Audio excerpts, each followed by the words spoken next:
The Fleeting Ghost in the Machine, written by Jordan Peele. Snapchat. A digital whisper, a fleeting glimpse. We share our lives, our meals, our silly faces. But what happens when the lens captures something we can't explain? What happens when the ghost in the machine turns its eye on us? Sarah loves Snapchat. Every morning she'd send a good morning selfie to her friends. Filters turned her into a puppy, then a queen. Lunch break meant sharing pictures of her sandwich, her face half hidden behind lettuce and tomato. It was normal, fun, a way to connect, until it wasn't. One Tuesday, Sarah took a selfie with a dog filter. Ears and a pink tongue appeared on her face. She giggled, but when she looked closer, there was something else. A figure, barely visible in the background. She dismissed it as a trick of the light. The next day, another selfie. This time, a flower crown filter. But as Sarah smiled, the flowers wilted, turning black and drooping on the screen. She frowned, deleting the snap. It was probably just a glitch. Apps had bugs, right? Yet, a shiver ran down her spine. That night, Sarah received a snap from her friend Emily. It was a silly selfie, Emily making a funny face. But behind Emily, in the blurry background, stood the same figure. Tall, gaunt, almost skeletal. Sarah's breath caught in her throat. The figure appeared more frequently, always in the background, always out of focus. Sometimes it was just a shadow, other times a more defined shape. But one thing remained constant, its eyes. Two white orbs, staring straight at Sarah. Sleep became difficult. Sarah found herself checking over her shoulder. Every shadow seemed to hold the figure. Every creak of the house sent her heart racing. Her friends, initially dismissive, started to worry. This wasn't like Sarah. The screaming face. One night Sarah woke up to a notification, a snap from an unknown user. Heart pounding, she opened it. It was a picture of her, asleep in bed, and in the foreground, clear as day, stood the figure. Its mouth was open, a black void screaming silently from the screen. Sarah screamed, throwing the phone across the room. She couldn't take it anymore. This wasn't a glitch, a prank, or her imagination. This was real, and it was terrifying. Confronting the unknown. Desperate, Sarah confided in her tech-savvy friend David. He listened patiently, skepticism giving way to concern as Sarah described the events. She recounted the strange messages, the eerie images, and the unsettling feeling that someone was always watching her. David, usually the rational one, found himself unnerved by the intensity of Sarah's fear. He examined her phone, her Snapchat account, but found nothing unusual. No signs of hacking, no suspicious apps, nothing that could explain the bizarre occurrences. It was as if the phone was perfectly normal, yet the experiences Sarah described were anything but. Maybe it's some elaborate augmented reality prank, he offered, trying to sound reassuring. He suggested that perhaps someone was using advanced technology to play a trick on her, but even as he spoke, he could see the doubt in Sarah's eyes. She knew her fear was real, and David's words did little to comfort her, but even he couldn't shake the feeling that something wasn't right. The more he thought about it, the more he realized that this was no ordinary prank.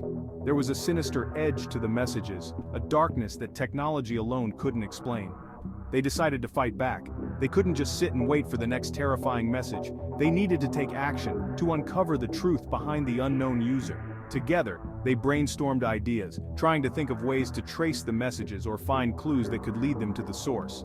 If this was a prank, they would expose it. They would find the person responsible and put an end to the torment. But if it was something else, something more sinister, they needed to be prepared for whatever they might uncover. If it was something else, well, they didn't want to think about that. The possibility that there was a real threat out there watching and waiting was too terrifying to fully comprehend, but they knew they couldn't ignore it. They had to face it head-on, no matter how scared they were. Sarah started snapping back at the unknown user, demanding answers. The responses were chilling. Each message was more cryptic and menacing than the last, filled with single words that sent shivers down their spines. Single words, appearing as captions on the terrifying images. Watching. Always. Soon. The messages seemed to taunt them, as if the unknown user was enjoying their fear. Sarah and David knew they were in over their heads, but they couldn't back down now. They had to keep pushing forward no matter what. The Deleted Account. A story that delves into the shadows of the digital world, where every click and keystroke can lead to unexpected consequences. David, now fully invested, tried tracing the unknown user's account. He spent countless hours, eyes glued to the screen, fingers dancing over the keyboard, but it was like chasing a ghost in the digital ether. Every lead he followed seemed to evaporate into thin air, leaving him more frustrated and anxious. The account vanished as quickly as it appeared, leaving no trace. The fear was palpable. It was as if the digital world had swallowed it whole, leaving behind an eerie silence that echoed in David's mind. It felt like they were dealing with something ancient, something that understood the digital world better than they did. The cryptic codes and glitchy screens seemed to mock their efforts, reminding them of their vulnerability in this vast, interconnected web. Sarah decided to delete her Snapchat account. The decision wasn't easy. She had spent years curating her online presence, sharing moments of her life with friends and family. But now, every notification felt like a threat, every message a potential danger. It was the only way she could feel safe, the only way to shut the window into her life. As she pressed the delete button, a wave of relief washed over her, but it was tinged with sadness, a sense of loss for the digital memories she was leaving behind. David, ever the pragmatist, backed up everything on her phone just in case. He knew the importance of preserving data, of keeping a record of their digital lives. It was a precaution, a way to hold on to the past while they navigated the uncertain future. They didn't speak much as he wiped her phone clean. The act was almost ritualistic, a cleansing of sorts. Each swipe of the screen felt like an attempt to erase the fear, to reclaim a sense of normalcy. The silence was heavy with unspoken fear. They both knew that the digital world was vast and unpredictable, and that their actions were just a small step in a much larger battle. But in that moment, they found solace in each other's presence, a shared understanding of the challenges they faced. Weeks passed, the nightmares subsided, life slowly returned to normal. Almost. Sarah still jumped at shadows, still felt a chill run down her spine whenever she saw someone using Snapchat. The fear, though dulled, lingered. One day David called. His voice was tight, strained. He had been going through the backup of Sarah's phone, the one she had deleted. He found something, a video. It was in the deleted items folder, as if it had been hidden. "You need to see this," he whispered, his voice shaking. The video was short, just a few seconds long. It was one of those fleeting moments captured in the blink of an eye, the kind that usually gets lost in the endless scroll of social media feeds. But this one was different. It demanded attention, pulling Sarah into its strange, unsettling world. It was a selfie Sarah had taken, her face obscured by a cat filter. The playful overlay was meant to be cute, a fun distraction from the mundane. She remembered the moment vividly, the way she had laughed at the absurdity of her digital whiskers and ears. But now, looking at the screen, something felt off. But this time the background wasn't blurry, it was clear, sharp. Every detail was in focus, from the distant hills to the scattered rocks on the ground. It was as if the camera had captured a different reality, one that was far removed from her cozy bedroom. And it wasn't her room. The familiar posters and fairy lights were gone, replaced by an alien landscape that sent a chill down her spine.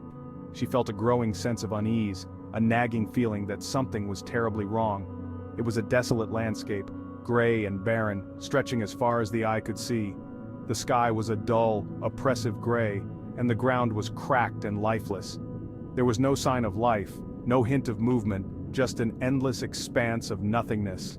And standing in the middle of it all, staring directly at the camera, was the figure. It was tall and shadowy, its features obscured by the distance. Yet, there was something undeniably menacing about its presence, something that made Sarah's heart race. But that wasn't the worst part. The figure seemed to be aware of her, as if it could see her through the screen. Sarah's breath caught in her throat as she realized that this was no ordinary video. It was a window into another world, one that was watching her just as she was watching it. As Sarah watched, the figure took a step closer to the camera, and then another, and another. Each step was deliberate, purposeful, as if it was closing the distance between their worlds. The closer it got, the more distorted the image became, the colors shifting and warping in unnatural ways. With each step, the image became more distorted, the colors more vibrant, until the screen was filled with a blinding white light. Sarah's eyes burned from the intensity, and she had to look away. When she finally dared to glance back, the screen was blank, the video gone. But the sense of dread lingered, a haunting reminder that some doors, once opened, can never be closed. The video ended. Silence. Sarah and David stared at each other, their faces pale with terror. They had glimpsed something beyond comprehension, a world hidden behind the digital veil of their everyday lives. A world where fear was not a fleeting image but a tangible, terrifying reality. Sarah never used Snapchat again. She couldn't. The fear was too deeply ingrained, the memory of that video seared into her mind. She knew, with a chilling certainty, that the figure was still out there, somewhere in the digital ether, watching, waiting. The experience changed Sarah.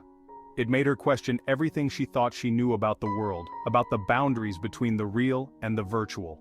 It made her realize that the things we share, the images we capture, can take on a life of their own, and sometimes, those images can come back to haunt us. The next time you open Snapchat, remember Sarah's story. Remember that there are things in this world we may never understand, forces that operate just beyond our perception. And remember that sometimes the most fleeting glimpse can reveal the most terrifying truths.